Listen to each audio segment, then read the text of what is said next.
இனிமே கண்ணை மூடிட்டு கடலை எண்ணெய் வாங்கலாம்.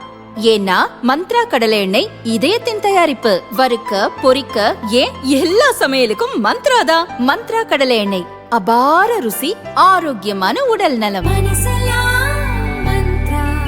அதிமுக பொதுச் செயலாளர் பழனிசாமியின் அறிக்கை.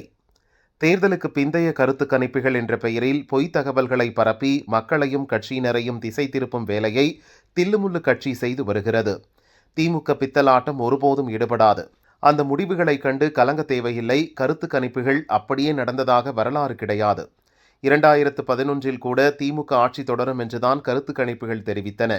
ஆனால் அதிமுக 203 இடங்களில் வென்று ஆட்சி அமைத்தது. திமுக 23 மட்டுமே வென்று எதிர்க்கட்சி அந்தஸ்தை கூட இழந்தது. 2016 தேர்தலிலும் கருத்து கணிப்புகளை பொய்யாக்கி அதிமுக ஆட்சி அமைத்தது. அந்த வெற்றி இந்த தேர்தலிலும் தொடரும். 210 தொகுதிகளில் அதிமுக உறுதியாக வெல்லும். தோற்கப் போகிறோம் என ஸ்டாலினுக்கு தெரிந்தும் இப்படி கருத்து கணிப்புகளை திட்டமிட்டு வெளியிடுவதன் பின்னணியில் சூழ்ச்சி இருக்க வாய்ப்பு உண்டு.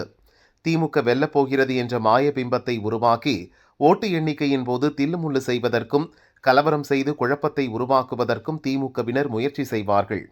எனவே மே 4ஆம் தேதி அதிமுகவின் பூத் ஏஜென்ட்டுகள், வேட்பாளர்கள், நிர்வாகிகள் உள்ளிட்டோர் அதிக கவனத்துடன் செயல்பட வேண்டுமென்று பழனிசாமி கூறியுள்ளார்.